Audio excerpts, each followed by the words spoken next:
10년, 20년 계속 만성질환에 시달리는 분들이 있어요. 그리고 코로나 한번 앓았는데 몸이 복구가 안 되고 그대로 가는 거예요. 근데 그분들이 검사 같은 거를 하면 이게 나오냐? 이게 검사로 측정이 안 되는 부분이에요. 검사에도 안 나오지. 겉으로 봤을 때 뭐 이렇게 티가 나는 부분이 없잖아요. 주변 사람들이 봤을 때는 좀 이해를 못 해줍니다. 이게 예전에는 연예인병이었어요. 근데 이게 증상들이나 기전들이나 딱 보면 뭐랑 연관이 되어 있는 것 같아요. 제가 늘 강조하는 혈의 문제, 그리고 의 문제, 패턴이 딱 이걸로 갑니다.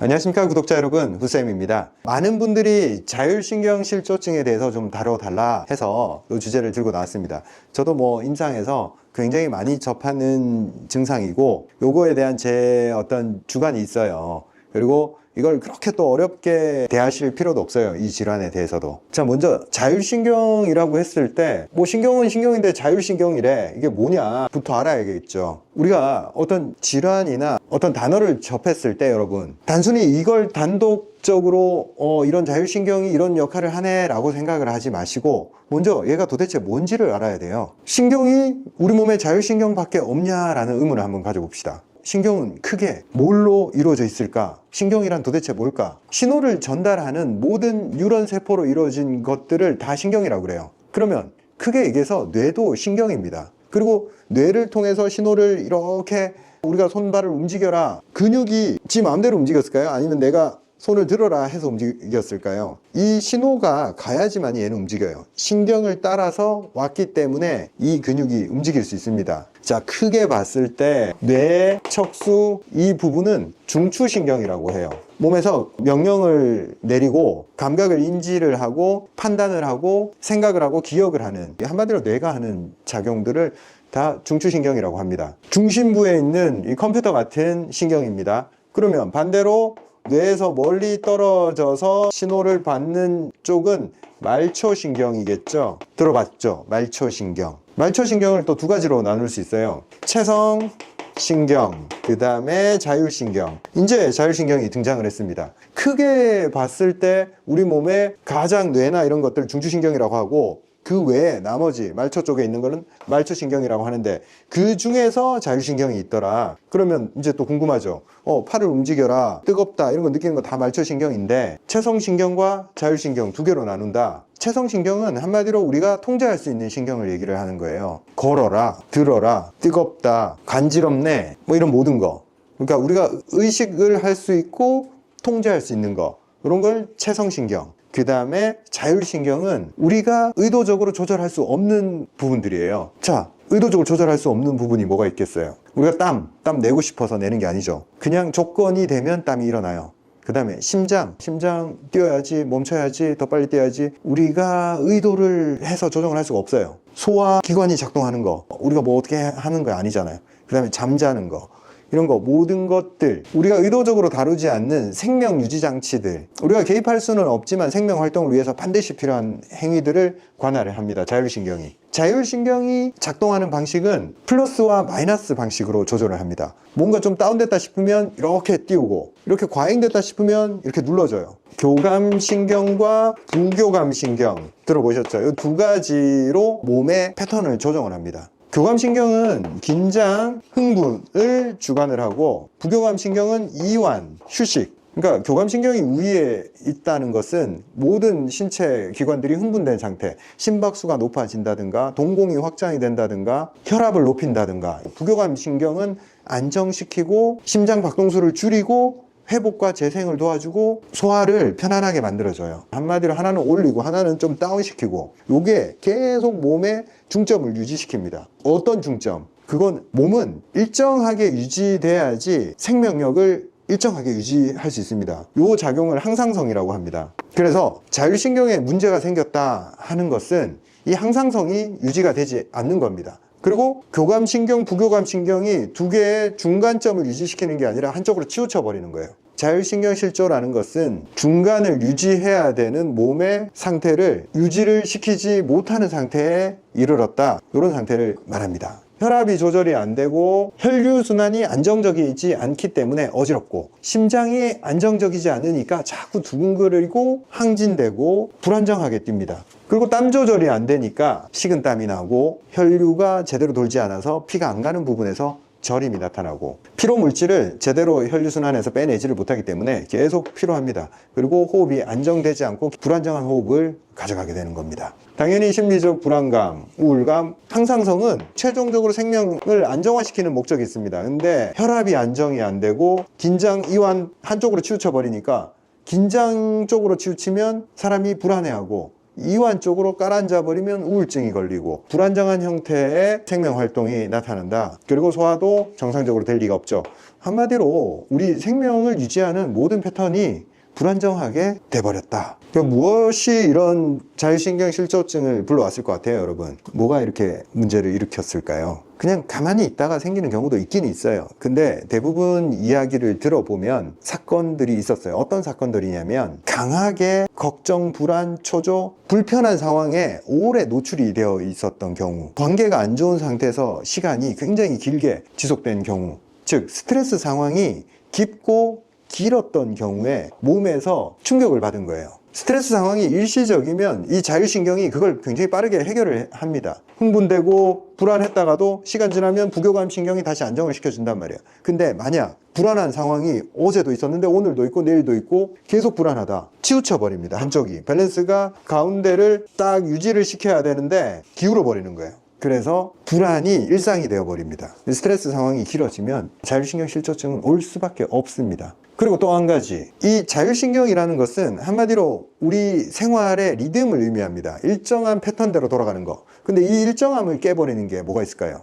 불규칙한 수면, 그리고 불규칙한 식사 습관, 패턴이 없는 생활을 하면 자율신경 실조증이 옵니다. 이게 예전에는 연예인병이었어요. 일정한 생활을 하는 게 아니라 밤에 뭔가를 해야 되는 경우도 많고, 예술가나 촬영하는 사람들, 연극하는 사람들, 밤새고 예술가들, 그런 경우 많잖아요. 한마디로 일정하지 않은 생활들, 방송가에 그게 많아요. 그러다 보니까 그 사람들이 심리 상태도 좋지 않고 생활에 리듬도 없고 식사도 대충대충 끼니를 때워버린단 말이에요. 무너지는 거예요. 예전에 이제 미국 같은 사회에서 약물 문제가 대두가 됐을 때 불안에 의해서 약물을 쓰게 되고 약물에 중독이 되고, 그 문제가 결국에는 같은 문제예요. 그리고 장기적인 질병 상태에 빠져들어 있었거나 큰 수술을 했거나 그런 경우, 출산을 한 이후에 밸런스가 무너지는 경우도 많습니다. 한마디로 몸에 강한 충격이 주어졌을 때, 혹은 혈액을 좀 잃어버리는 그런 조건에 빠져들었을 때, 여자들이 자율신경 실조증이 훨씬 많아요.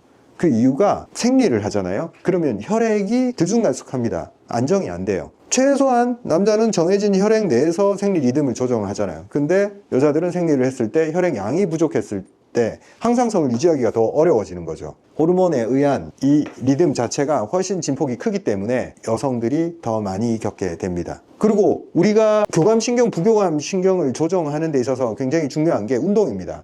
운동하는 상황에서 긴장, 흥분됐다가 다시 되돌아오는 능력, HRV라고 했죠. 심장박동수의 베리에이션을 다양하게 유지하면서 빨리 원래대로 돌아오는 능력. 그게 운동을 한 사람들은 그 능력이 높아지는데, 운동을 안 하는 사람들은 복구 능력 다 떨어져 있어요. 그래서 운동을 안 하면 자율신경 실조증이 올 확률이 높아집니다. 자율신경 실조증으로 많은 분들이 곤란을 겪어요. 근데 그분들이 검사 같은 거를 하면 이게 나오냐? 이게 검사로 측정이 안 되는 부분이에요. 그래서 검사에도 안 나오지, 겉으로 봤을 때 이렇게 티가 나는 부분이 없잖아요. 본인의 감정적인 문제, 본인이 느끼는 부분, 이런 것들로 이루어져 있기 때문에 주변 사람들이 봤을 때는 좀 이해를 못 해줍니다. 나는 불편한데 옆에서 가족이나 가까운 배우자가 인지를 못 해주기 때문에 굉장히 심리적으로 더 힘들어져요. 그래서 약간 이런 식의 질환을 겪고 있는 가족이 있으면 좀 따뜻하게 대해주는 게 필요해요. 심리적으로 굉장히 힘든 상태라는 것만 일단은 알았으면 좋겠어요. 왜? 이런 현상들이 결국 최종적으로 심리 상태를 악화시키거든요. 근데 이게 증상들이나 기전들이나 딱 보면 뭐랑 연관이 되어 있는 것 같아요. 여러분들 제 얘기를 많이 들어서 아실 거예요. 이 증상들 다 어떤 패턴을 가지고 있어요. 제가 늘 강조하는 혈의 문제, 그리고 심장의 문제, 패턴이 딱 이걸로 갑니다. 이 자율신경 실조증은. 왜냐면 이 자율신경이 조절하는 대상이 얘들이거든요. 혈관의 수축기관을 조정을 하고 심장의 박동수를 조정을 하고 말초 순환을 조정을 하는 게 자율신경이기 때문에 결국 어디를 교란시켰냐? 심장과 혈류를 교란시켜요. 다시 한번 봅시다. 어지러운 거 결국 혈류의 문제입니다. 심장의 문제죠. 식은땀, 손발저림 결국 말초 혈류의 문제입니다. 피로감, 혈액이 잘 안 돈다는 뜻이에요. 그리고 호흡곤란, 충분한 산소 교환이 안 되기 때문에 심장과 폐 동시에 힘들어지는 거예요. 불안, 우울, 불면 전부 다 제가 뭐라고 했어요? 심장의 문제다. 소화장애, 심장의 문제다. 혈액이 제대로 안 들어가면 소화가 될 수가 없다. 이렇게 인식을 하면 그때부터 문제를 해결할 수가 있어요. 그냥 증상들만 딱 바라봤을 때는 난감해. 이걸 어디서부터 해결해야 될지. 진단도 제대로 안 나오지. 이제 병원 가면 약이라고는 우울증 약 주지, 소화제 주지, 혈압약 주지 이런 식으로 받고 나면 그 문제 해결하고는 관계가 없는 약들이거든요. 그래서 더 힘들어져요. 혈을 보충하고 심장을 강화를 하면 됩니다. 심장을 강화를 하는 거는 운동을 해서 심장을 튼튼하게 하고 트레이닝을 해서 심장이 더 강하게 작동하게 해주면 심장은 강해져요. 왜? 심장은 근육 장기이기 때문에 자꾸 쓰면 쓸수록 단련이 되고 튼튼해져요. 심장 강화할 수 있습니다. 충분히. 약한 심장이어도 강해질 수 있습니다. 근데 허약해지고 혈이 부족해진 사람이 무턱대고 운동을 한다. 그게 말처럼 쉽지가 않아요. 재료는 부족한데 계속 소진을 시켜버리면 고갈이 일어나. 운동으로 약간 운동빨이 올라오는 것 같은데 픽픽 쓰러져 버려요. 그리고 다음날 몸살이 나버려요. 못 버틴다고. 왜 그러냐면 재료가 부족해서 그래요. 몸에 충분한 혈액을 보유하고 있지 못하고 체액이 부족한 상태예요. 그렇기 때문에 심장을 막 쓴다고 해서 강화가 되기에는 역부족입니다. 그래서 심장 강화는 항상 보혈, 피를 강화해주는 것과 같이 가야 된다. 보혈이 뭐냐? 피를 잘 만드는 거잖아요. 우리가 원래 건강할 때 피를 잘 만드는 것은 잘 먹으면 돼요.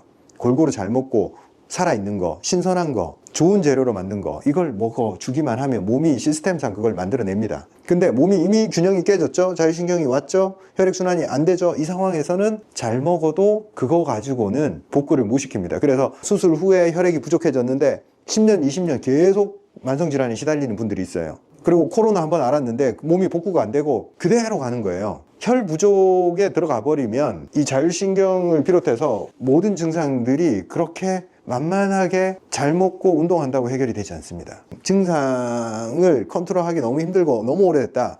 그러면 저한테 오거나 한의원 치료를 받고 하면 도움을 많이 받습니다. 한의학이 이 부분에 되게 강점이 있어요. 보혈이나 심장 강화에. 그래서 양방 이것저것 해봐도 다 안 되는 분들은 한방에 도움을 좀 받아요. 제가 한의사라서 드리는 말씀이 아니라 양방에서 안 되는 부분이 많이 존재합니다. 근데 한방에서 됩니다, 진짜. 한방에서 그 부분을 보강을 할 수가 있어요. 그래서 양방에서 안 된다고 해서 나는 해결 못해 라고 손 놓고 있으면 안 되고 가는 세월이 아깝잖아요. 조금이라도 더 건강하게 살아야 되잖아요. 그래서 치료도 적극적으로 알아보시고 어디 이런 거 잘하는 한의원 잘 모른다 그럼 저한테 오세요. 양방으로 따지자면 우리가 수혈을 하거나 링거를 맞으면 이 체액 밸런스를 빨리 맞출 수 있잖아요. 한방에서도 보혈제는 다 그런 역할을 합니다. 근데 제가 링거는 초기에 잠깐은 좋지만 지속적으로 거기에 의존하면 몸의 시스템이 무너진다 말씀을 드렸어요. 이유는 우리 몸에 물질을 만들어내는 공장이 존재해요. 그걸 사용해서 만들었을 때 내 몸에 가장 최적화된 조성을 만들어낼 수 있어요. 즉 소화기를 통하고 간을 통하고 그 시스템을 사용을 해야지 그 장기들도 강해지면서 좋은 피를 만들어낼 수 있는데 그걸 무시하고 바로 혈관에 꽂는다고 해서 내 몸의 시스템이 제대로 돌아가냐? 쉽지가 않아요. 제가 추천하는 패턴들은 이런 것들이 다 혈을 만들어내는데 제가 주로 좋아하는 조합이에요. 보혈을 한다면 한 가지만 쓰면 되는데 왜 이렇게 다양한 약재를 사용하냐? 역할들이 좀 달라요.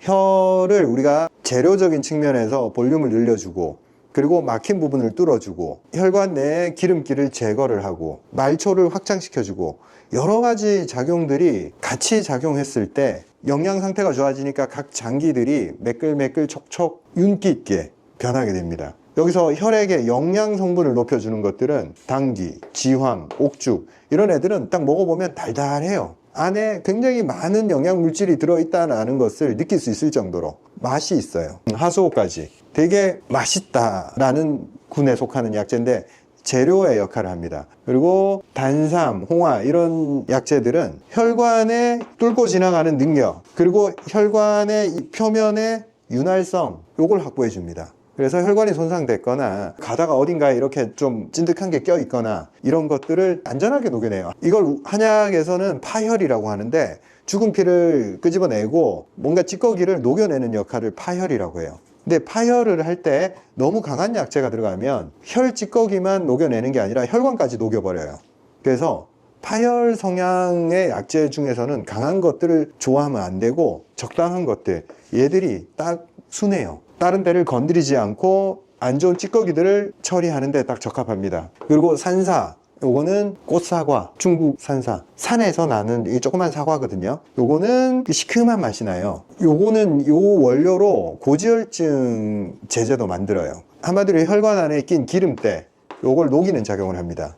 그래서 요 산사가 개입이 됐을 때 흐름성을 좋게 한다. 혈류의 흐름성을 재료가 되고 넓혀주고 막힌 거는 청소해주고 이런 것들이 조합이 됐을 때 손발에 피가 도는 감각이 생기고 되게 재밌어요. 이런 약재들이 들어갔을 때 혈색이 바뀌어요. 허연색이었던 사람이 피기가 돌기 시작하고 입술이 창백했던 사람이 피기가 돌기 시작합니다. 누가 봐도 피가 도네, 혈색이 좋아졌네, 그런 느낌으로 유도를 합니다. 혈이 보강이 되면 심장이 강화가 됩니다. 심장은 혈관의 뿌리 같은 거예요. 큰 두툼한 혈관이라고 보면 돼요. 그래서 각각 말초 혈관들의 능력이 좋아졌을 때 심장은 당연히 좋아집니다. 그리고 원래 막혀서 심장이 펌프질을 해도 피들이 잘 안 돌다가 작은 혈관들이 뚫리기 시작하고 저기 정체되어 있던 혈액들이 다시 돌아서 심장으로 다시 돌아오기 시작하잖아요. 심장이 하는 일도 수월해지지만 좋은 피를 심장 자체도 공급받게 돼요. 그래서 심장이 건강해집니다. 그렇게 되면 아까 자율신경의 문제점들, 자율신경 실조가 심장이나 혈류의 흐름을 잘 조절이 못하는 상태까지 떨어졌다, 이런 상태인데 혈이 늘어나고 흐름이 좋아지고 심장까지 강해졌을 때 안정적으로, 감정조차도 안정적으로 바뀌게 됩니다. 그러니까 좀 더 깊은 잠을 자게 되고 덜 깨고 다음날 잘 잤다는 느낌을 받고 피부가 매끄러워지고 기억력이 올라가고 체력이 유지가 됩니다. 그래서 최종적으로 말씀드리면 자율신경 실조를 너무 복잡하게 생각하지 마시고 혈의 문제 그리고 심장의 문제 라고 생각하시면 간단하게 접근할 수 있어요. 그리고 최종적으로 뭐 이런 약재를 쓰는 거는 하나의 지금 돌파구가 없으니까 이런 거를 도움을 받잖아요. 그 다음에 조금씩 몸이 작동하기 시작하면 그때는 뭐가 더 중요해지냐면 운동이 더 중요해집니다. 너무 다운이 되어 있고 재료도 없을 때는 운동하기가 힘들다고 했잖아요. 근데 혈이 돌기 시작하면 그때부터는 운동을 통해서 강화를 해 나가야 됩니다. 근육 장기들을 자꾸 써주면서 많은 혈액을 머금었다가 뱉어내게 만들어야 돼요. 그러면 장기가 강화가 되고 혈액이 깨끗해져요. 모든 혈액은 느리게 흐르고 정체되어 있기 때문에 혈액의 조성이 나빠지는 겁니다. 즉 운동을 통해서 혈류의 속도를 높이면 혈액의 조성은 좋아지고 깨끗해지고 기능이 좋아집니다. 단순히 어떤 치료를 받아서 내 자율신경 실조를 해결하겠다 생각하지 마시고 최종적으로는 어떻게 내 삶에 강도 높은 운동을 도입할까, 그걸 목표로 삼으면 유지하는 게 어려운 점이 없습니다. 근데 자율신경 실조가 잘 안 낫고 힘들고 뭐 고생스럽다 이런 얘기들이 많이 나오는 이유는 운동 같은 걸 안 하면서 그 증상 하나하나에 대한 약들을 자꾸 처방받아서 먹기 때문에 그래요. 신경안정제, 우울증약, 소화제, 혈압약 이런 것들로 증상들을 자꾸 컨트롤 하려고 하니까 그 근원에 포함되어 있는 혈류순환에 대한 문제는 등한시되니까 그걸 유지하지 않는데 뭐 증상이 다시 또 올라오죠. 그리고 이 자율신경 실조증이 신경의 문제고 내 몸의 장기의 어느 부분에서 이렇게 부조화가 일어날지를 몰라요. 그래서 굉장히 개인화된 증상들이에요. 사람마다 제각각이란 뜻이에요. 증상들이. 어떤 사람은 막 열이 오르고 답답해지고, 어떤 사람은 다른 건 다 괜찮은데 심리적으로 우울해지고, 어떤 사람은 다른 건 다 괜찮은데 손발이 막 저리고, 사연이 정말 제각각이에요. 어디에 어떤 현상으로 나타날지 몰라요. 자기가 약한 부분에서 나타나기 때문에. 그래서 많은 사람들이 자율신경 실조증에 대해서 저한테 질문도 하고 어떤 제가 팁도 드리고 하는데 더 많은 사람들이 더 다양한 문제로 힘드실 거예요. 그럼에도 불구하고 또 방법들을 찾아내는 분들도 많아요. 어떻게 하니까 좋더라. 그래서 이런 것들을 댓글로 한번 공유해 보면 좋을 것 같아요. 내가 자율신경 실조증으로 이런 식으로 힘들었는데 이렇게 하니까 해결이 되더라. 그래서 다른 사람들한테 좀 도움을 줄 수 있는 팁들, 이런 것들을 같이 공유하면 나만 이렇게 힘든 게 아니었구나, 나하고 비슷한 사람들도 있구나, 이렇게 하면서 위안도 좀 얻고 이런 방법 한번 써먹어 볼 만한데 그렇게 좋은 기회가 될 것 같아요. 이게 너무 시간이 오래 지속된 사람들은 이게 과연 나을까 되게 불안해하는 경우가 많아요. 정말 제대로 방향만 찾고 하면 다 나아요. 너무 불안해하지 마시고, 가장 중요한 게 일단 이게 나을 수 있고 개선될 수 있고 내가 방향만 제대로 잡으면 분명히 좋은 방향으로 갑니다. 근데 심리 상태가 무너지면 이게 답이 없어요. 그때는 뭐 어떤 약도 먹히지도 않고 운동을 해도 잘 안 돼요. 심리 상태를 해결 가능하다라는 마음을 유지시키면서 조금 더 좋은 일, 긍정적인 일에 집중하면서 에너지를 불안 쪽에 너무 많이 두면 안 돼요. 걱정하고 고민하지 말고 밖에 나가서 한 걸음이라도 움직이고, 그 상황에서 그나마 내가 눈에 보이는 것들, 새소리 듣고 꽃이 피네, 바람이 부네, 이런 자연 상황에 자꾸 집중을 하다 보면 그 불안을 많이 낮출 수가 있어요. 그래서 자꾸 생각만 하지 말고 밖으로 나가서 움직이자, 이렇게 말씀드리면서 마치겠습니다. 여러분들이 얼마나 운동을 열심히 하고 한 단계 한 단계 본인의 한계를 넘어서고 있는지 제가 잘 지켜보고 있습니다. 재밌는 댓글 2개가 있어서 제가 소개시켜 드릴까 합니다. 첫 번째 댓글입니다. 오르기 3주차입니다. 40년 동안 비실이, 주로 눕는 시간이 일상, 여행, 외출이나 힘든 일이 있을 땐 바카스가 필수였습니다. 해외 나갈 때 머무는 날짜만큼 바카스를 지참했어요. 안 갖고 가면 불안해서 더 힘들었는데 지금 20일째 바카스 끊어도 활동이 가능하게 됐네요. 올해 70인데 저도 가능하다는 믿음을 갖고 있습니다. 감사합니다. 선생님과 댓글 올려주신 분들의 덕분입니다. 70대 여성분인데 일상생활을 거의 나는 힘이 없는 사람, 그리고 바카스나 카페인 같은 데 의존해서 겨우겨우 몸을 일으켰던 분들, 이런 분들 많으실 거예요. 그런데 나는 운동으로 뭔가 몸을 강화할 수 없을 거야 라고 생각하시는 분들이 많아요. 근데 이분이 저를 믿고, 그리고 많은 분들이 댓글로 응원을 해주니까 계단 오르기를 3주를 꾸준히 해보신 거예요. 그러니까 본인이 바카스 같은 거 의존하지 않고도 체력이 유지가 되더라, 이 얘기를 해주시는 거예요. 몸소 증언을 하고 계시는 거예요. 우리가 운동을 하지 않고 있는 분들은 머릿속에 어떤 생각을 가지고 있냐면, 나는 저 정도 강도의 운동은 할 수가 없어. 내 나이에 무슨 운동을, 운동하다가 다치면 어떡해, 나는 힘이 없어서 운동조차도 못하겠어, 이런 여러 가지 이유들을 갖고 계세요. 근데 그런 분들 이런 댓글 보면서 한번 생각해 보세요. 똑같이 생각하셨어요, 이분도.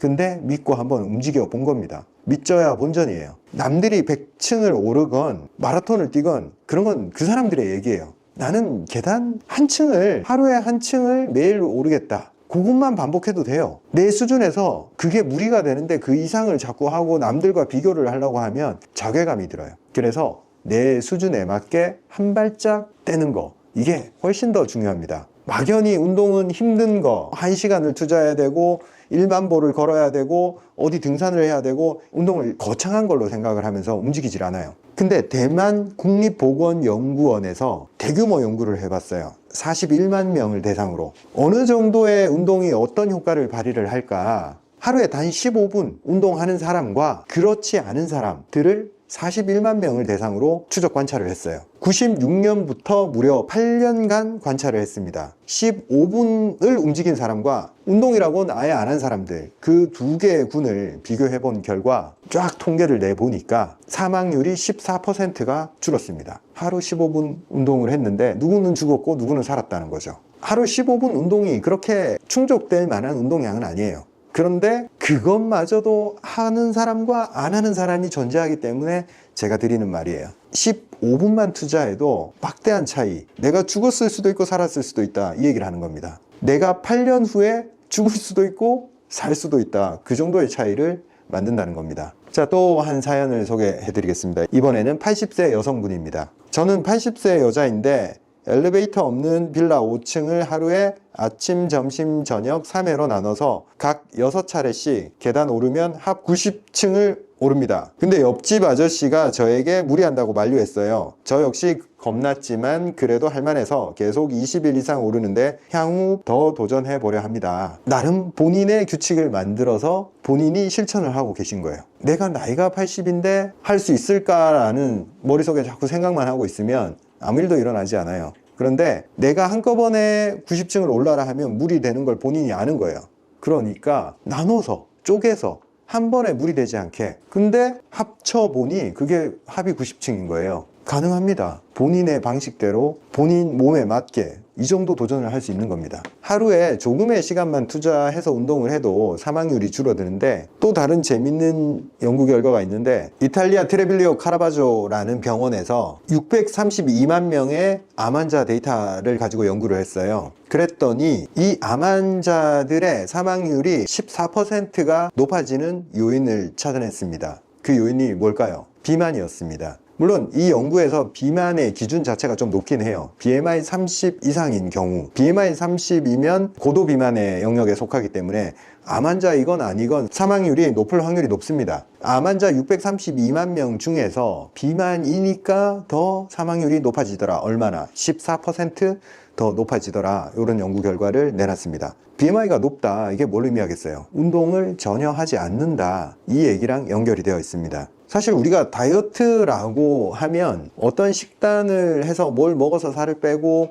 혹은 안 먹어서 살을 빼고 이런 생각을 하잖아요. 근데 결론은 운동입니다. 내가 아무리 많이 먹든 내가 소비를 해서 대사를 해낸다면 지방 축적은 막을 수가 있어요. 즉, 암 환자든 아니든 비만일수록 사망률이 높아요. 그걸 막기 위해서는 운동이 생활 속에 존재해야 된다, 이 말씀을 드리고 싶습니다. 요즘 우리나라에도 러닝 붐이 불고 운동량이 많아지는 게 보입니다. 아주 바람직한 현상이죠. 예전보다는 훨씬 더 생활체육으로 사람들이 움직일 계기를 찾고 활동을 하려고 해요. 근데 그럼에도 불구하고 평균적으로 전 세계 평균에 못 미칩니다. 우리나라 국민의 평균 운동량은 전 세계 평균의 2분의 1밖에 안 됩니다. WHO 조사에 의하면. 이게 문화적인 부분에 기인하는 것 같아요. 뭔가 머리 쓰고 앉아서 일하는 거를 우선시하고 그걸 조금 더 좋은 직업이라고 생각하고, 몸을 쓰고 활동을 하는 거는 좀 고된 일, 조선시대 유교적인 사고방식이 좀 들어있는 것 같아요. 그래서 몸을 쓰는 거에 대해서 약간 기피하는 그 문화, 그게 깔려있지 않을까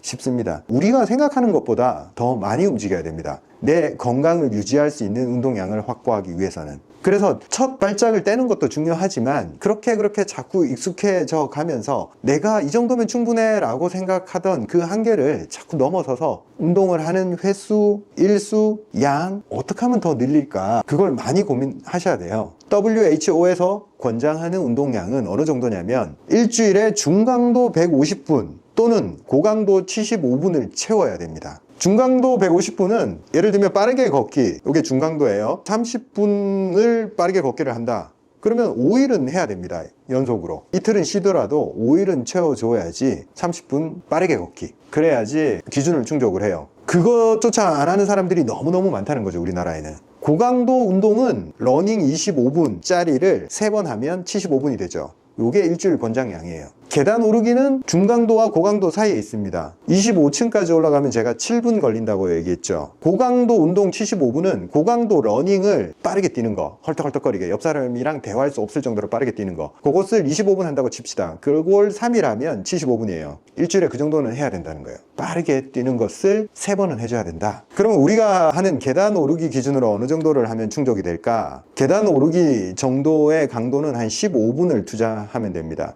15분씩 5일. 25층까지 오르면 보통 7분 걸려요. 그러면 하루에 25층 2개를 오르면 됩니다. 그걸 매일 하면 다른 걸 안 해도 최소양은 충족시킨다는 겁니다. 즉, 다시 얘기하면 하루 50층 오르면 됩니다. 그러니까 아침에 25층 한번 오르고 저녁에 25층 한번 오르면 됩니다. 근데 이미 다들 그것보다 더 많이 하고 계셔서 여러분들은 충분히 잘하고 계십니다. 그리고 요즘 진료실에서 우리 환자들이 호소하는 것 중에 하나가, 내가 나이가 들어서 그런지 자꾸 까먹어. 기억을 못 하겠어. 멍해서 집중도 안 되고 내가 지금 뭘 하고 있는지, 전에 같으면 한 번에 여러 가지 일도 해낼 수 있었는데 지금은 뭔가 제대로 할 수가 없다. 집중이 안 된다. 기억이 안 된다. 이거 한마디로 뇌가 제대로 작동이 되지 않는다. 뭐 요즘 말로 하면 브레인 포그, 멍하다.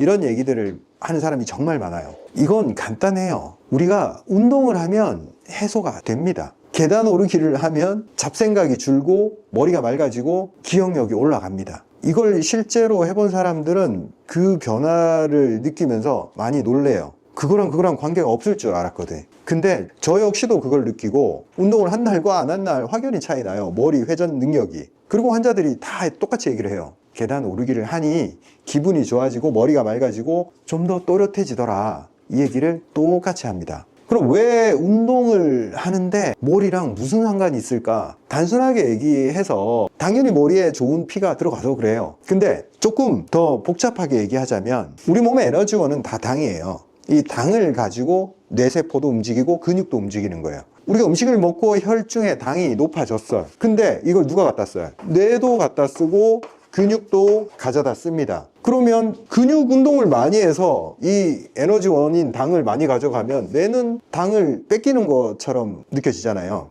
근데 아니에요, 그게. 우리가 단순히 음식을 먹고 혈관 안에 당을 많이 높여 놓으면 혈액이 끈적끈적해져서 흐름이 나빠집니다.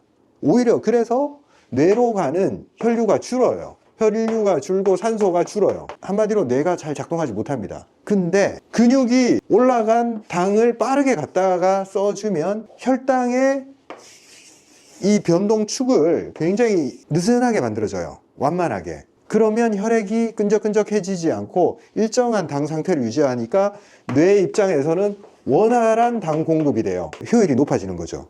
뇌세포가 훨씬 더 활성화가 됩니다. 움직이는 사람과 움직이지 않은 사람, 누가 더 머리를 잘 쓰냐면 움직이는 사람이 머리를 더 잘 써요. 그래서 우리 학생들, 밥 먹고 앉아서 공부하는 사람들, 이 병든 닭처럼 이렇게 꾸벅꾸벅거리고 있잖아요. 머리가 돌아갈 수가 없어요. 근데 운동도 잘하고 공부도 잘하는 그런 친구들 있잖아요. 그게 지혜로운 겁니다. 몸을 써줘야지만이 뇌가 활성화가 될 수 있습니다. 물론 뭐 우리 학교 다닐 때 이걸 너무 많이 써가지고 다 소진해서 그냥 엎드려 자는 친구도 있죠. 그런 경우는 특수한 경우고 일반적으로 가만히 앉아서 움직이지 않고 공부한다. 이게 말이 안 되는 거예요, 원래. 그리고 또 재밌는 사실 하나가 우리가 세포 안에는 미토콘드리아라고 들어봤죠. 세포 안에 있는 개별적 하나의 어떤 생명체 비슷한 거예요. 세포 속의 세포라고 보시면 돼요. 원래 미토콘드리아는 별개의 생명체 혹은 세포였어요. 근데 우리 세포랑 같이 살기로 마음먹고 들어와서 같이 사는 거예요. 세포와 공생관계에 있는 기관이라고 보면 됩니다. 이 기관이 뭘 하냐면 서로 윈윈 관계에 있습니다. 세포는 얘한테 에너지를 공급해주고 얘는 세포한테 발전소 같은 역할을 해줍니다. 미토콘드리아는 우리 몸의 에너지 대사에 굉장히 중요한 역할을 합니다. 미토콘드리아의 가장 큰 역할이 ATP 생산입니다. 이게 뭐냐, 이런 거 약간 들어는 보셨을 거예요. 영어로 아데노신 트리포스페이트, 아데노신이랑 세 개의 인산이 이렇게 붙어 있는 겁니다. 이게 뭐 하는 용도냐, 원래 이렇게 있지는 않겠지만 예를 들면 이렇게 있다고 칩시다. 근데 이게 인산이 분해될 때마다 에너지를 내놔요. 이 구조가 가진 에너지 응축력이 있어요. 쉽게 말하면 배터리 같은 겁니다. 에너지 저장체예요. 이게 분해되면서 거기서 열을 내놓고 에너지를 내놓고 이 에너지를 근육이 갖다 쓰고 뇌세포가 갖다 쓰고 신경이 갖다 씁니다. 신체의 생명 활동이 거기서 일어나는 거죠. 미토콘드리아는 계속 저 ATP를 만들어냅니다. 우리 몸에 배터리를 계속 저장해 놓는 거죠. 갑자기 이 얘기를 왜 했냐, 운동을 하면 몸 입장에서 ATP가 많이 필요하게 되잖아요. 근육을 써야 되니까. 그래서 기존 가지고 있던 미토콘드리아의 생산력 가지고는 안 되는 거예요. 얘가 몸에서 발전소라고 생각합시다. 근데 소모량이 엄청 많아졌어. 내가 운동을 과하게 해서. 일반적인 우리 활동 말고 힘이 드는 좀 강도가 높은 운동을 했을 때 몸 입장에서는 전력 부족이다, 에너지를 더 만들어야 된다, 발전소를 증설을 해야 된다, 시스템을 바꾸기 시작합니다. 몸 자체를. 그래서 미토콘드리아의 수를 늘리고 미토콘드리아의 효율을 늘립니다. 한마디로 다른 사람이 됩니다. 미토콘드리아가 적은 사람과 미토콘드리아가 많은 사람은 에너지 효율이 달라요.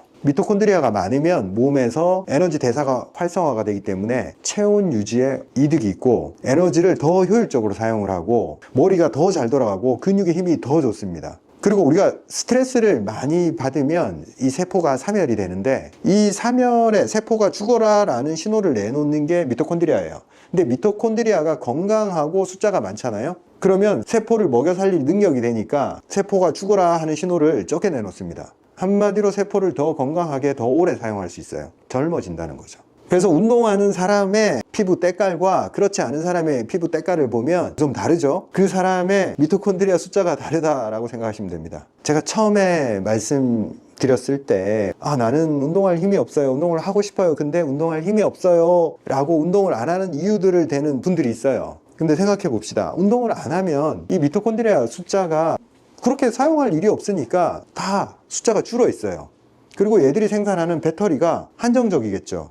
당연히 적은 배터리 가지고 조금 운동하니까 금방 고갈돼 버리죠. 닭이 먼저냐 달걀이 먼저냐 이 문제이기도 한데, 힘이 없지만 우리는 버텨내면서 미토콘드리아 숫자를 늘려야 됩니다. 그러면 바뀌어요. 세월이 많이 걸린 사람들이 있어요. 내가 6개월 해도 운동 효과가 안 나오니 안 한 사람도 있고, 1년 동안 열심히 했는데도 반응이 안 나와. 그럼에도 불구하고 해야 됩니다. 안 하면 더 큰 문제로 빠져들고, 하면 언젠가 몸이 보답을 해요. 그래서 내가 몸이 약한데 운동을 할 수 있냐 없냐, 이 기로에서는 그래도 하셔야 됩니다. 물론 너무 부족해서 고갈이 돼서 진액도 없고 혈액도 부족하고 한 상태에서 무리하다가 좀 다운돼 버리는 분들이 있어요. 우리가 치료하다 보면 그런 분들은 본인한테 맞는 수준의 운동을 하라, 제가 늘 강조를 합니다. 남들 계단 100층을 오르든 내가 아까 50층을 올라가라고 했지만 뭔 상관이에요. 그 사람들은 그 사람이고, 난 3층만 올라도 다음날 몸살이 나면 2층까지 올라와야죠. 그 2층을 일주일만 반복하면 3층을 오를 수 있게 되니까 시간과의 싸움이다. 운동에 대해서는 그렇게 스스로한테 자꾸 조바심을 내지 말고 쌓아 나가는 겁니다. 운동을 해야 되는 거는 알겠는데, 운동이 좋은 이유 막 얘기를 듣잖아요. 그죠? 근데 이런 게 중요한 게 아닙니다. 그 다음 뭘 해야 되냐면 현실 세계로 불러내야 돼요. 제 얘기를 듣고 있는 거 지금 그게 어디에서 일어나는 일이냐면 본인 머릿속에서 일어나고 있는 일이에요. 근데 진짜 내가 한 발짝 한 발짝 떼면서 실제 세상과 마주하는 거는 내가 진짜 행동으로 움직일 때, 그때입니다. 그래서 듣는 데서 끝내지 마시고 행동으로 연결시키려면 뭘 하셔야 되냐? 반드시 그곳으로 가야 됩니다. 장소를 이동시키지 않으면 생각에 머물러 있는 거랑 똑같아요. 그 장소가 어딘지를 찾아내서 그쪽으로 가야 돼요. 근데 찾아내려고도 노력하지 마세요. 그냥 어디냐? 계단으로 가세요. 계단으로. 그게 그 장소입니다. 다음에 다른 장소 찾아내는 거는 그때 이야기고, 지금 당장은 뭘 장소를 찾아낸다고 또 생각으로 빠져들지 마세요. 그 과정에서 엄청난 저항들, 더 좋은 장소 찾아내려고 하기도 하고, 여러 가지 장소 중에 이건 아니야 저건 아니야 선택장애 생기기도 하고, 그러면 안 돼요. 일단은 지금 내가 할 수 있는 그 장소에 먼저 가세요. 그러니까 언젠가 어느 순간에서든 나한테 그 장소가 뭔지를 딱 정해놓으세요. 그리고 거기를 가. 그것만이 현실 세계로 돌아오는 방법입니다. 가급적 집 안에서 하지 마시고 현관문을 열고 나가서 가장 먼저 만나는 계단으로 가거나, 더 용기를 내서 뒷산을 가거나, 더 용기를 내서 북한산을 가거나, 더 용기를 내서 설악산을 가거나 한라산을 가거나 바다에 뛰어들거나 해보는 거지. 그래서 내가 가는 그 장소까지 가는 게 우리의 목표입니다. 거기까지 가면 돼요. 맨날 가니까 자꾸 가고 싶어져요. 그리고 거기 가면 어떤 일들이 일어나. 무슨 일이 일어나는 거는 항상 거기에서 일어나요. 내가 앉아있는 여기가 아니에요. 그래서 뭔가를 하기 위해서 하나를 해야 된다면 내 몸뚱아리가 거기에 있어야 돼요. 그 다음은 별 생각 안 해도 됩니다. 구독자분들 댓글에서도 제가 그걸 많이 느껴요. 우리 모두 튼튼 카페 같은 데서 이제 한 번씩 글 써놓은 것들 읽어보면 참 재밌어요. 오늘 무슨 이유가 있었고 어떤 생각이 있어서 기분도 꿀꿀하고, 오늘 직장 상사랑 좀 사이도 안 좋고 그래가지고 오늘은 좀 운동하러 안 나가려고 했는데 그럼에도 불구하고 나왔더니 훨씬 좋더라. 우리가 운동을 가지 않기 위해서 무슨 이유들을 막 만들어 내놨어요. 뭐 바쁜 일들이 있고 오늘은 이걸 좀 뭘 해야 되고 근데 우리가 운동을 갈까 그걸 할까 이렇게 선택을 해서 이걸 선택했잖아요. 항상 내가 생각했던 만큼 이걸 그렇게 착실히 수행을 못해요. 근데 운동을 하러 갔잖아요. 그러면 어떤 생각이 드냐면 역시나 나는 이걸 선택한 걸 잘했어. 운동을 선택했을 때 이득이다. 그걸 많은 사람들이 간증을 하고 있어요. 이걸 했더니 역시나 잘했다. 선택의 기로에 섰을 때는 맨날 하는 그 장소에 가서 운동을 하세요. 그게 본인 삶에서 가장 이득이 되는 일입니다. 이것보다 더 중요한 일이 있어서, 뭐 중요한 계약이 있고 중요한 일이 있어서 이걸 안 했잖아요. 사실 이게 더 이득이었다는 걸 알게 됩니다. 맨날 우리 이득이 되는 행동들을 선택하면서 살아갑시다, 여러분. 감사합니다. 기국단, 삼액단, 단홍단, 삼백단. 아시다시피 환에서 업그레이드가 된 제품입니다. 단은 이렇게 박스로 되어 있는데 안에 열게 되면 이렇게 사탕봉지처럼 개별 포장이 다 되어 있습니다. 봉지를 까서 이렇게 열어보시면 단, 약재로 이렇게 뭉쳐 있는데 겉에 이렇게 하얀 노란 가루가 붙어 있을 거예요. 이게 저희가 특별히 촉촉함을 오래 유지하기 위해서 약재를 곱게 분쇄를 해서 단을 뭉쳐서 만든 다음에 거기다가 미세한 가루, 약재 가루, 저희가 제품을 생산할 때 다른 부형제나 생산의 편의성을 위해서 첨가하는 그런 약품 종류를 전혀 사용하지 않아요. 그래서 원래 약재 가지고만 다 만들고 있어요. 약재로 촉촉하게 단을 뭉치면 이게 들러붙기도 하고 안에 있는 수분이 점점 빠져나가서 건조해지는 경향이 있어요. 그래서 그걸 막기 위해서 약재 가루로 표면을 한 번 더 코팅을 해줘요. 이게 저희 소초보감의 생산 노하우입니다. 이렇게 코팅이 되어 있기 때문에 봉지에 들러붙지도 않고 원료의 식감 그리고 원료의 성분이 오래 잘 보존될 수 있습니다. 그리고 손으로 이렇게 눌러서 찌부러질 정도로 몰랑한 감을 가지고 있어요. 이렇게 납작하게 만든 다음에 입천장에 혀로 이렇게 붙여요. 그리고 살살 혀로 빨아먹으면 긴 시간 동안 소화액과 섞이면서 성분을 잘 흡수할 수 있게 됩니다. 이게 점성이 있는 원료여서 들러붙어요. 그러니까 씹지 말고 가급적 빨아먹는다 이 개념으로 드시는 게 좋습니다. 그리고 기존 화는 3g으로 제작을 했는데 단은 4.5g으로 용량도 늘렸고 어디 가져다니거나 1회 용량을 계량하지 않아도 되는 장점이 있어서 소비자분들이 참 좋아하시더라고요. 기존 환의 불편한 부분들을 개선해서 이렇게 단으로 출시하게 됐고 기존 환도 계속 생산 중이니까 기존 환이 나한테 더 잘 맞다 하시는 분들은 계속 환으로 애용해 주셔도 괜찮겠습니다. 초기 생산에서 사양 벌꿀을 사용을 했었습니다. 이번에 1차 리뉴얼을 하면서 야생화 벌꿀로 교체했습니다. 제가 먹어본 결과 사양 벌꿀이 훨씬 단맛이 더 강했더라고요. 야생화 벌꿀을 쓰니까 조금 더 풍미가 좋아요.